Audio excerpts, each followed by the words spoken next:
Side खबरों के लिए सब्सक्राइब करें फ्लेम मीडिया और उसके बाद बेल आइकन को प्रेस करें ताकि सबसे पहले आपको मिले एक्सक्लूसिव खबरें।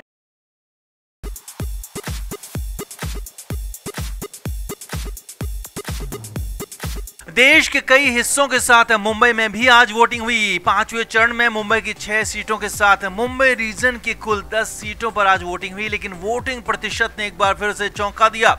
हैरानी भरा वोटिंग प्रतिशत आया और वोटिंग ट्रेंड ने मुंबई की सियासत में खलबली मचा दी है। हालांकि दोनों ही पार्टियों, दोनों ही तरफ से गठबंधनों ने अपने अपने दावे किए, अपनी अपनी जीत की बात कही है, लेकिन असली सच क्या है, असली ट्रेंड क्या है, वो हम आपको बताते हैं कि आखिर कम वोटिंग का फायदा किस पार्टी को हो रहा है, किस गठबंधन को हो रहा है, वो हम सब आपको बताएंगे। और किसको नुकसान हो रहा है, क्यों हो रहा है, वो भी बताएंगे। हवा का रुख क्या है, सब आपको बताएंगे। आप भी वीडियो को शेयर करें और कमेंट बॉक्स में अपनी राय जरूर दें।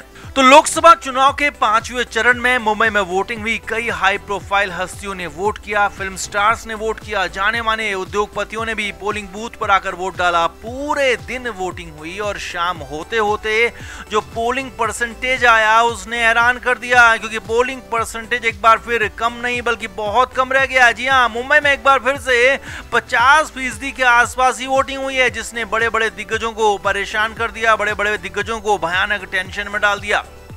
अब वोटिंग कम होने के कई कारण रहे। ज्यादा गर्मी की वजह से लोग घर से बाहर नहीं निकले, वोट डालने नहीं पहुंचे, जबकि ठीक वीकेंड के बाद मंडे को हुई वोटिंग और इस वजह से भी लोग छुट्टियों से वापस नहीं लौटे थे, इसीलिए वोट नहीं किया।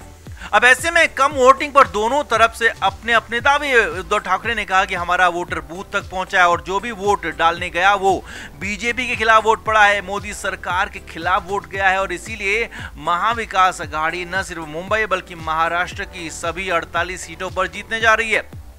वहीं बीजेपी गठबंधन की तरफ से कहा गया कि ज्यादा वोट होता तो माना जाता है कि सरकार के खिलाफ वोट है, सरकार के खिलाफ लहर है, लेकिन यहां तो कम वोटिंग हुई है और इसका यही मतलब है कि लोग खुश हैं, सरकार अच्छी चल रही है और वोटिंग कम होने का फायदा बीजेपी को मिलने का दावा किया गया।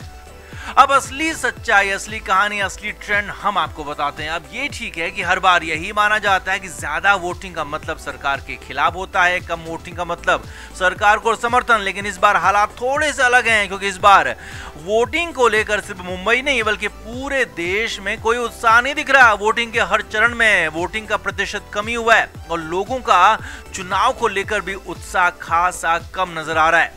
अब इसकी एक वजह लंबा चुनाव तो है, साथ ही साथ ज्यादा गर्मी भी है और यही नहीं, बीजेपी का वोटर कॉन्फिडेंट है और बीजेपी के वोटर को उम्मीद है कि मोदी सरकार 500 और ये नहीं, बीजेपी के कार्यकर्ता और वोटर कॉन्फिडेंट है और बीजेपी के वोटर को उम्मीद है कि मोदी सरकार 400 पार सीटें ला रही है, इसीलिए बीजेपी का वोटर घर से बाहर नहीं निकला है। जी हाँ, ये एक बड़ी वजह हो सकती है। वोट नहीं डाला बीजेपी के कई सारे वोटर्स ने, जो ये मानते हैं कि 400 पार सीटें आ रही हैं, इसीलिए उनके वोट की कोई जरूरत नहीं है। ये भी एक वजह यहाँ पर है और ये भी सच है कि बीजेपी के पास अच्छा संगठन है और जो लोग बूथ तक आ रहे हैं, वोट डाल रहे हैं, वो बीजेपी के पक्ष में वोटिंग कर रहे हैं, ऐसा बीजेपी के लोगों का दावा है, क्योंकि उनका अपना संगठन है।